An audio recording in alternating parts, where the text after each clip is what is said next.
في القرآن المجيد. أعوذ بالله من الشيطان الرجيم. بسم الله الرحمن الرحيم.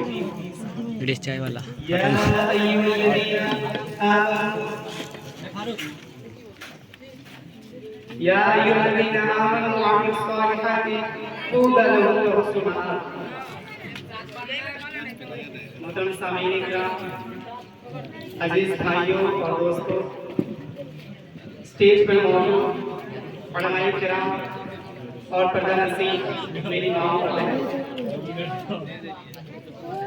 تمام طرح کی تعریفیں اللہ رب العالمین کے لیے ہیں، جس نے ہمیں پیدا کیا اور پیدا کرتے یوں بھٹکتا ہوا نہیں چھوڑا، بلکہ ہمارے رشد و ہدایت کے لیے، ہماری رہنمائی کے لیے اللہ رب العالمین نے قرآن جیسی عظیم کتاب کو نازل کیا، اور اس عظیم کتاب کو سمجھانے کے لیے، بتانے کے لیے، ہم تک پہنچانے کے لیے نبی کریم صلی اللہ علیہ وسلم جیسی ذات کو مبعوث کیا۔ درود و سلام ہمارے نبی حضرت محمد صلی اللہ علیہ وسلم۔ اللہ رب العالمین نے تمام انسانوں کو مٹی سے پیدا کیا اور تمام انسانوں کے باپ حضرت آدم علیہ السلام کو پھیلایا۔ تو بنیادی اعتبار سے تمام کے تمام انسان، خواہ وہ امیر ہو، غریب ہو، چھوٹا ہو، بڑا ہو، وہ سب کے سب اللہ رب العالمین کے حضرت آدم علیہ السلام کے بیٹے میں شمار کیے جاتے ہیں، اور بنیادی اعتبار سے تمام انسان ایک ہی ہے، لیکن بہت سارے اعتبار سے ایک انسان دوسرے انسان سے الگ ہوتے ہیں، ڈیفرنٹ ہوتے ہیں۔ چنانچہ کوئی شخص گھوڑا ہوتا ہے، کوئی شخص کالا ہوتا ہے، کوئی لمبے قد والا ہوتا ہے، کوئی چھوٹے قد والا ہوتا ہے۔ اسی طرح معاشی اعتبار سے، مالی اعتبار سے، فائنینشلی اعتبار سے انسان ایک دوسرے سے مختلف اور الگ ہوتے ہیں۔ چنانچہ کوئی مالدار ہوتا ہے، کوئی غریب ہوتا ہے، کوئی سخی ہوتا ہے، کوئی بخیل ہوتا ہے۔ اسی طرح ایمان کے اعتبار سے، عمل کے اعتبار سے بھی بندوں کے اندر مختلف طریقے کے بندے نظر آتے ہیں۔ کوئی پرہیزگار ہوتا ہے، متقی ہوتا ہے، اللہ رب العالمین کے احکام کا پابند ہوتا ہے، اور اسی طرح کوئی فاسق و فاجر ہوتا ہے، بد کردار ہوتا ہے، بد اخلاق ہوتا ہے۔ لیکن ان سارے لوگوں کی خواہش ایک ہی ہوتی ہے کہ اس کی زندگی میں کوئی پریشانی نہ آئے، اس کی زندگی خوشحال ہو، وہ پریشانی اور مصیبتوں سے محفوظ ہو۔ ایک وہ آدمی جو صبح و شام اپنے عقل کی صلاحیتوں کو استعمال کرتے ہیں، صبح و شام رات و دن لگے رہتا ہے کہ اس کا کاروبار، اس کا بزنس ترقی کر سکے اور اس کو زیادہ سے زیادہ بینیفٹ ہو۔ اسی طرح وہ آدمی جو صبح و شام محنت و مزدوری کر کر، مشقت و پریشانی میں مبتلا ہو کر، پسینے بہا کر محنت کرتا ہے تاکہ اس کو دو وقت کا روٹی مل سکے، ایک وہ آدمی جو اللہ رب العالمین کے احکام پر عمل پیرا ہوتا ہے، اور ایک وہ آدمی جو ہمیشہ برائیوں میں لگا رہتا ہے اور شیطان کی متبعین ہوتے ہیں۔ ان سبوں کی خواہش اور تمنا ہوتی ہے کہ اس کی زندگی خوشحال ہو، اس کی زندگی میں کوئی پریشانی نہ آئے، اور یہ تمام کی تمام لوگ کسی نہ کسی اندازے سے اپنے اپنے حساب سے، کوئی اس طرح کوئی اس طرح اپنی پریشانیوں کو دور کرنے کے لیے ہم وقت کوشش کرتا رہتا ہے، محنت و مشقت کرتا رہتا ہے۔ لیکن کیا ہر انسان خوشحال زندگی پا سکتا ہے؟ اور وہ کون سے طریقے ہیں جن کو اپنا کر ایک انسان اپنی زندگی میں خوشحالی لا سکتا ہے؟ آئیے ہم رجوع کرتے ہیں قرآن سنت کی طرف اور دیکھتے ہیں کہ اللہ نے اور اس کے رسول نے ہمیں کون سے طریقے بتائے ہیں خوشحال زندگی کو پانے کے لیے۔ چنانچہ اللہ رب العالمین قرآن مجید میں ارشاد فرماتا ہے الذین آمنوا وعملوا الصالحات طوبی لهم وحسن مآب، کہ جو لوگ ایمان لائے اور نیک اعمال کیے ان لوگوں کے لیے خوشحالی بھی ہے اور بہترین ٹھکانہ بھی ہے۔ اس آیت کریمہ میں اگر ہم غور و فکر کریں اور دیکھیں تو اللہ رب العالمین نے خوشحال زندگی کو پانے کے لیے دو طریقے بتائے۔ پہلا یہ کہ بندہ مومن ہو، اللہ اور اس کے رسول پر ایمان رکھتا ہو، اور دوسرا یہ کہ وہ عمل صالح کرنے والا ہے، یعنی نیک اعمال کرنے والا ہو، رب العالمین کے احکام کا پابند ہو۔ تو جو شخص یہ دو کوالٹی کو اپناتا ہے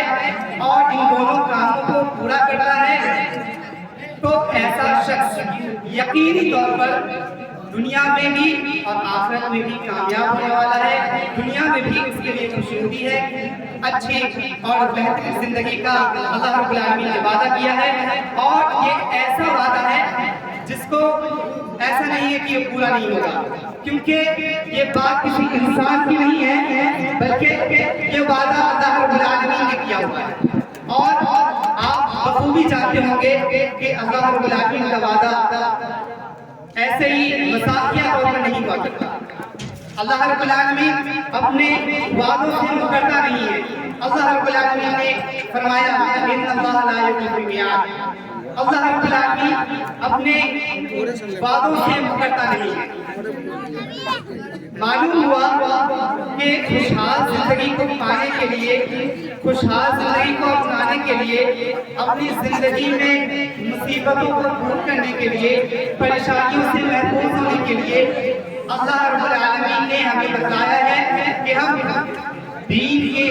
ایمان کے تقاضوں کو پورا کریں، یعنی پانچوں وقت کی نماز کو قائم کریں۔ اگر اللہ رب العالمین نے استطاعت دی ہے تو زکوٰۃ ادا کریں، اور اسی طرح اللہ رب العالمین نے اگر استطاعت دی ہے تو زندگی میں کم از کم ایک بار حج بیت اللہ کریں، اور اسی طرح رمضان کے روزے بغیر کسی شرعی عذر کے نہ چھوڑیں، اپنے ماں باپ کے ساتھ حسن سلوک کریں، جس کو میرے برادر صوبان صاحب نے بہت تفصیل سے سمجھایا ہے کہ والدین کے ساتھ حسن سلوکی کا کیا مطلب ہوتا ہے۔ اسی طرح جب وہ وعدہ کرے تو وعدہ کو پورا کرے، وعدہ خلافی نہ کرے۔ اسی طرح جب وہ کمائے تو حرام چیزوں سے اپنے آپ کو محفوظ رکھے اور جائز طریقوں سے وہ کمائے اور اپنے پیٹ کو پالے۔ تو یہ وہ اعمال ہیں جن کو کر کر ایک انسان دنیا میں بھی کامیاب ہو سکتا ہے، دنیا میں بھی خوشحالی زندگی پا سکتا ہے، دنیا میں پریشانیوں سے محفوظ رہ سکتا ہے، اور آخرت میں تو اس کے لیے کامیابی ہوگی انشاءاللہ۔ لیکن اگر کوئی شخص اس کے برعکس روزہ نہیں رکھتا، روزے کو اپنے منشا کے، اپنے چاہت کے مطابق جب دل کیا رکھا، جب دل کیا چھوڑ دیا، جب من کرا میں نے رکھ لیا، کہ اگر میں نہیں رکھوں گا تو فلاں شخص مجھے دیکھے گا کہ یہ شخص روزہ نہیں رکھتا ہے، کتنا بدتر انسان ہے، تو اس کے سامنے بس دکھاوے کے لیے کہ میری عزت معاشرے میں بنی رہے اس لحاظ سے وہ روزہ رکھتا ہے، اس کے اندر اللہ رب العالمین کا خوف نہ ہو، بلکہ وہ لوگوں کو دکھانے کے لیے روزہ رکھ لے، اور اسی طرح اس کو نمازوں کی کوئی فکر نہ ہو کہ ہم نماز اگر چھوڑیں گے تو اللہ رب العالمین ہمارا قدر کرے گا یا نہیں۔ اسی طرح وہ اپنے والدین کے ساتھ حسن سلوکی نہ کرے، جب وہ کام کرے تو جھوٹ سے کام لے، اسی طرح وہ احکام شرعیہ کے پابند ہونے کے بجائے احکام شرعیہ کا انکار کرے، تو ایسے شخص کے لیے اللہ رب العالمین نے وعید سنائی ہے اور دھمکی دی ہے جہنم کی، اور فرمایا وَمَنْ أَعْرَضَ عَنْ ذِكْرِي فَإِنَّ لَهُ مَعِيشَةً ضَنكًا وَنَحْشُرُهُ يَوْمَ الْقِيَامَةِ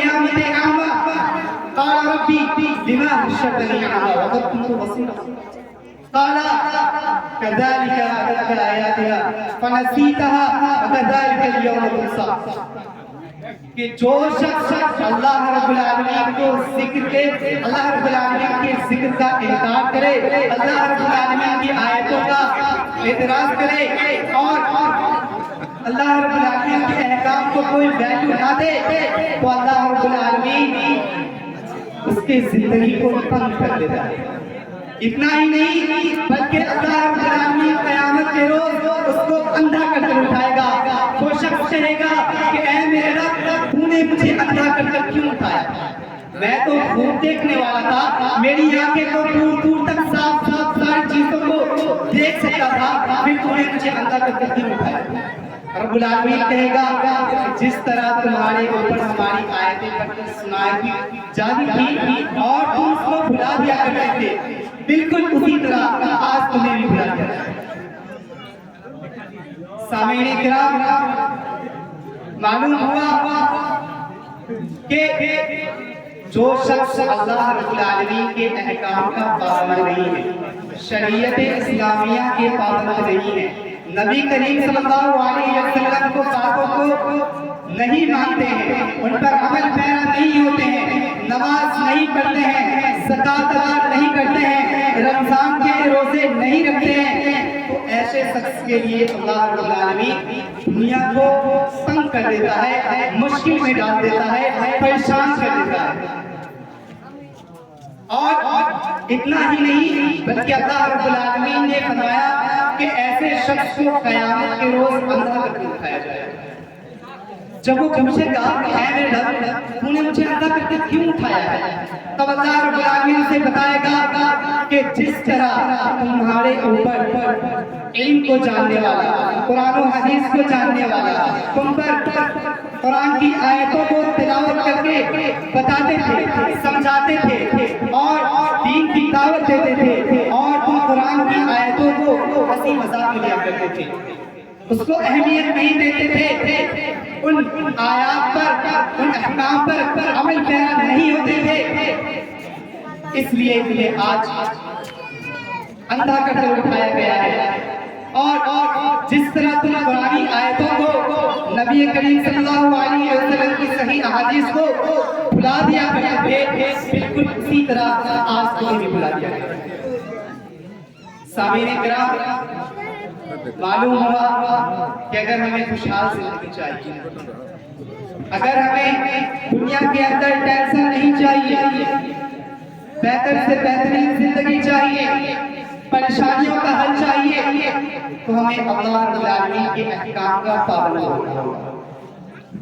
اور رب العالمین کا سب سے بڑا، سب سے اعلیٰ حکم یہ ہے کہ ہم صرف ایک اللہ رب العالمین کی بات کریں اور اس کے ساتھ کسی کو شریک نہ ٹھہرائیں، یعنی ایک اللہ رب العالمین کو ہی ہم کرتا دھرتا سمجھیں، ایک اللہ رب العالمین کو ہی ہم بیمار کرنے والا سمجھیں، ایک اللہ رب العالمین کو ہی ہم شفا دینے والا سمجھیں، ایک اللہ رب العالمین کو ہی موت دینے والا سمجھیں، ایک اللہ رب العالمین کو ہی حیات دینے والا سمجھیں، اللہ رب العالمین کو ہی غوث اعظم تصور کرنی چاہیے۔ اور اگر کوئی شخص یہ تمام چیزوں کو، تمام احکاموں کے ساتھ اللہ رب العالمین کا عبادت کرتا ہے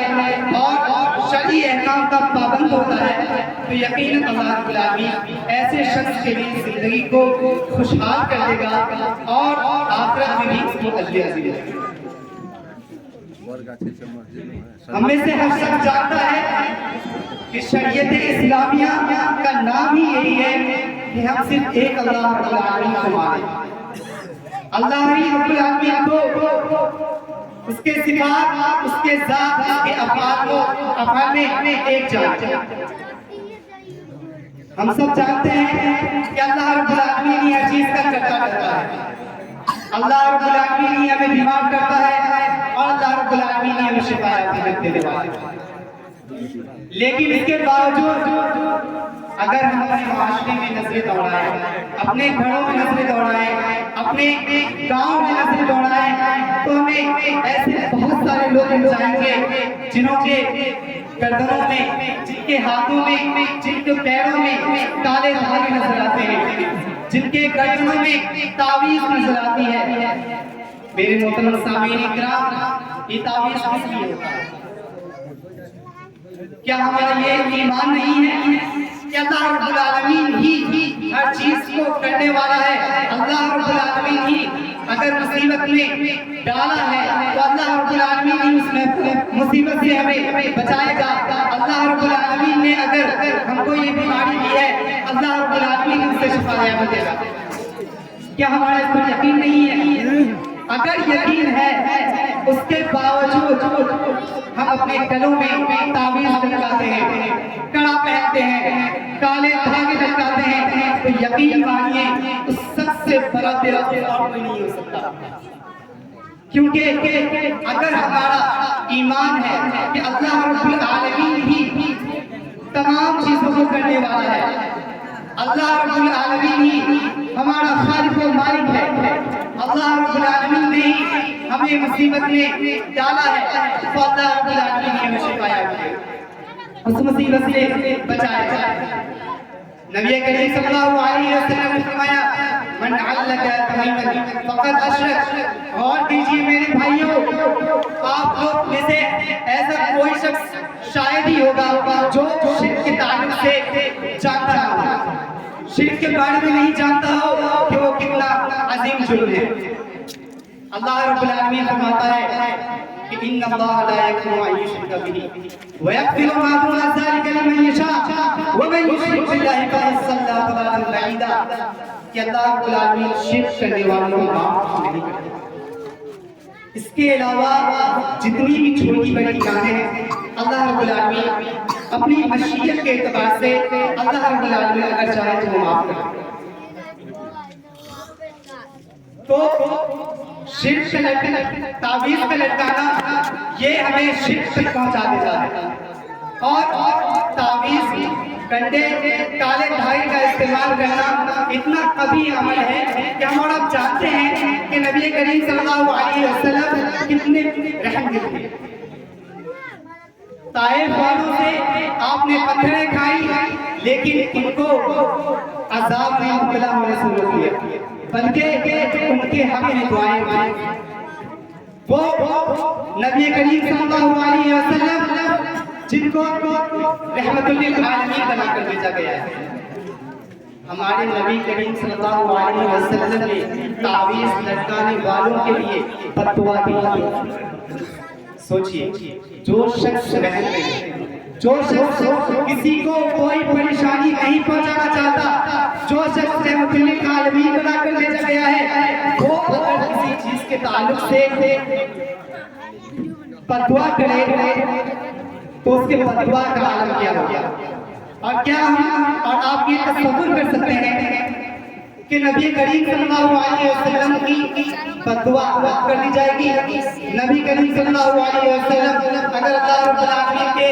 دربار میں کسی شخص کے لیے بد دعا کرے تو اس کو کوئی بچا سکتا ہے؟ اللہ رب العالمین کا پناہ چاہتا ہوں کہ کوئی ہمارے معاشرے میں، ہمارے گاؤں میں، ہمارے گھر میں کوئی ایسا شخص ہو جو نبی کریم صلی اللہ علیہ وسلم کی اس بد دعا کا شکار ہو۔ اس لیے محترم سامعین کرام، ہمیں اپنے آپ کو ہر طرح کی برائیوں سے محفوظ رکھنا چاہیے، خاص طور پر جن چیزوں کا تعلق شرکی گناہوں سے ہے، ان چیزوں سے اور ایسی خطاؤں سے